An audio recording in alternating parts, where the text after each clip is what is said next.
Makrana marble नगरी के नाम से मशहूर है, प्राकृतिक संपदाओं से भरपूर है। हम अभी सामने जगमगाट माता जी के मंदिर की देख रहे हैं। ये सीढ़ियों का मार्ग है जहाँ पर बहुत सारे लोग बैठे हुए हैं। एसडीएम साहब आए हुए हैं, अंशुल जी बेनीवाल, साथ में प्रधान जी हैं, सुमिता जी भीचर, वकील साहब हैं और बहुत सारे लोग यहाँ पर आए हुए हैं। इसलिए आए हुए हैं कि इन प्राकृतिक संपदाओं को बचाने के लिए इस मंदिर के इर्द गिर्द बहुत खतरनाक माइनिंग हो रही है, वो भी अवैध तरीके से।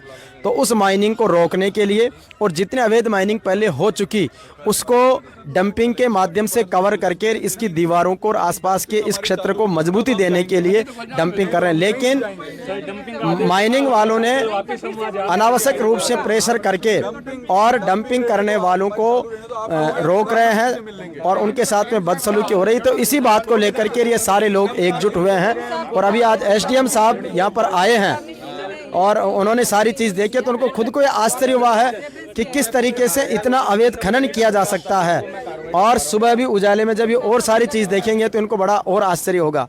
तो सुमिता जी यहाँ पर हैं। सुमिता जी, बड़ा इश्यू है, संवेदनशील है, एसडीओ साहब भी है, सारे लोग बैठे हैं। किस तरीके से अवैध खनन को रोकने की कार्रवाई आप सब लोग कर रहे हैं, प्राकृतिक संपदाओं को बचाने के लिए क्या प्रयास कर रहे हैं? जी, हमारा प्रयास यही है कि हमारे तुरपुरी माता जी का मंदिर है जो 400 साल से पहले का है, जिसमें हम लोग देख रहे हैं सभी सनातनी भाइयों की आस्था हमसे जुड़ी हुई है। तो माता जी का मंदिर सेफ करने के लिए हम लोग जो अवैध खनन हुआ था वहाँ पे डंपिंग चालू करवाई थी, लेकिन कुछ खान मालिकों ने जाकर कोर्ट के अंदर अपनी बात रखी है। तो उसकी वजह से प्रशासन हमारा साथ दे तो ज़्यादा बेटर रहेगा, क्योंकि सभी चाहते हैं कि हमारा मंदिर बचे और हम सब यही चाहते हैं कि माता जी का मंदिर बचे। बिल्कुल, और कोर्ट ने स्पष्ट कह रखा है कि मंदिर परिसर के 45 मीटर की परिधि में किसी तरह का खनन नहीं हो सकता।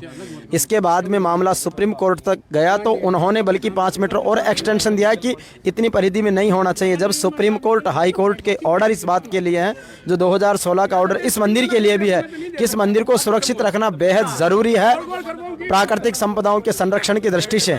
तो ऐसी स्थिति में वकील साहब से पूछेंगे जो इसकी पैरवी कर रहे हैं कि वो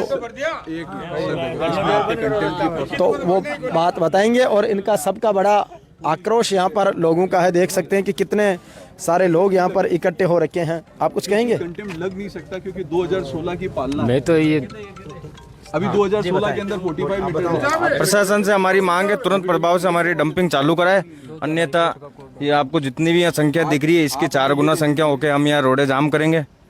और आप हमें ये दे दीजिए। बोलो, कुछ कहना चाहिए? नहीं, भैया ही कहेंगे। आप हमें ये दे दीजिए। हमारे तो डंपिंग का काम चालू होना चाहिए, हमारा मंदिर सेफ होना चाहिए। नहीं तो हम सब लोग मकराना की बिल्कुल मंदिर सेफ रहना चाहिए, इसीलिए हैं हम लोग। नहीं तो एक उग्र आंदोलन होगा और ऐसा आंदोलन होगा कि मकराना की जनता स्वयं उसका हिस्सा होगी और आजू बाजू से भी गांव के जितने भी लोग हैं, आजू बाजू जितने भी शहर के जितने भी लोग हैं, एक भव्य आंदोलन होगा। और ये माता का मंदिर के लिए कर रहे हैं, कोई निजी स्वार्थ नहीं है इसके अंदर। स्वार्थ एक ही है कि हमारे माता जी का मंदिर प्रोटेक्ट होना चाहिए। सर एक महीने पहले प्रशासन ने हमारे को यहाँ पे सहयोग दिया था, हमने उग्र आंदोलन किया था, बारिश आ रही थी जबरदस्त, लेकिन मेरे सभी भाइयों का बहुत बहुत धन्यवाद जिन्होंने हमारा साथ दिया। लेकिन आज प्रशासन हमारे को वापस डरा रहा है, धमका रहा है, कैसे भी करके डंपिंग बंद करवाने की कोशिश कर रहा है। लेकिन हमारी यही डिमांड है, 2016 का हाईकोर्ट का आदेश है, उसकी पालना होनी चाहिए सर। और इसके अंदर सर प्रशासन को दिए रखी है जिम्मेदारी की मंदिर का प्रोटेक्शन करे, सेफ्टी वॉल खड़ी करे 45 मीटर तक। 8 सालों में आज तक एक ईंट नहीं लगाई प्रशासन ने। और 2 दिन पहले जो आदेश आया है ये फटके लेके आ गए यहाँ पे डंपिंग बंद कराने के लिए। तो हमारी हाँ, उसमें है नहीं सर, ये लिखा हुआ है यथास्थिति बनाए रखो। यथास्थिति में तो सर डंपिंग चल रही है और चालू रखो। और खान चालू थी और सर यथास्थिति उसके बावजूद डंपिंग को बंद करवा दिया। डंपिंग चालू रहेगी तभी मंदिर सेफ रहेगा, तभी रहेगा। डंपिंग होगी तो सेफ रहेगा, नहीं तो गिर जाएगा। जो आदेश आया था उसकी आज तक शासन प्रशासन पालना नहीं कर पाया और कल जो पेश लाया ना उसकी पालना करवा दिया, तुरंत डंपिंग रुका कर। कल से डंपिंग चालू होगी तो डंपिंग रुकवाई। कल से अगर डंपिंग वापस सुचारू रूप से चालू नहीं हुई तो प्रशासन को हम चेतावनी दे रहे हैं, सरकार को भी हम चेतावनी दे रहे हैं। उग्र आंदोलन होगा, आगे जो भी जिम्मेदारी होगी वो स्वयं प्रशासन की होगी, स्वयं सरकार की होगी। आगे जो भी घटना घटित होती है हमारी उसमें कोई जिम्मेदारी नहीं होगी। तो प्राकृतिक संपदाओं को बचाने के लिए मकराना की पूरी जनता एकजुट है और जो लोग ऐसी मंदिरों की, समाज की संपदाओं को नुकसान पहुंचा रहे उनके लिए एक शेर है कि मत चिरागों को हवा दो ये बस्तियां जल जाएगी, माना कि लगा सकते हो आग पानी में, लेकिन याद रखना मगरमच्छों के साथ बेचारी मछलियां जल जाएगी। इसलिए हमारी प्रकृति को बचाना हम सबका दायित्व है। भारत के संविधान के मूल कर्तव्यों में भी प्राकृतिक संपदाओं का संरक्षण बताया गया है। हमारे संविधान के नीति निर्देशक तत्वों में भी प्राकृतिक संपदाओं का संरक्षण महत्वपूर्ण है।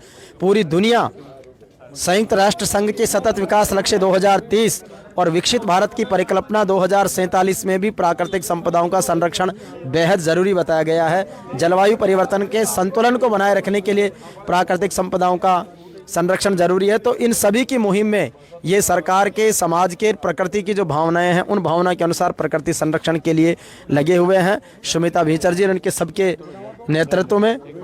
तो इसको लेकर के रवि एसडीओ साहब को लोग सारी बात बता रहे हैं, कह रहे हैं तो किस तरीके से कि इनकी है कि कल डंपिंग होना बेहद ज़रूरी है। और 45 मीटर तक मंदिर जो परिसर का कैंपस है उसकी दीवार से 45 मीटर तक की दूरी तक डंपिंग होगी और उसके लिए मकराना की पूरी जनता इस मामले में लगी हुई है। तो इसको लेकर के प्रशासन को भी अवगत करवा दिया है। प्रशासन का, सरकारों का सबका दायित्व है कि वो प्राकृतिक संपदाओं की सुरक्षा करेगी। जहाँ पर आस्था, श्रद्धा, जनमानस का विश्वास होता है, अब शायद प्रशासन ने आश्वासन दिया है तो उसी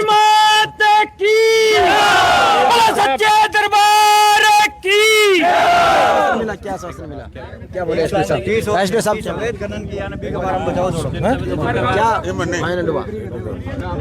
सुबह से डंपिंग चालू होगी और प्रशासन ने कहा हमारा पूरा सहयोग है आपके साथ। सुबह से चालू करो डंपिंग। ठीक, चलिए तो सुबह से ये डंपिंग वापस शुरू करेंगे और अगर किसी तरह की कोई दिक्कत रही तो जनता फिर से एकजुट होगी। धन्यवाद।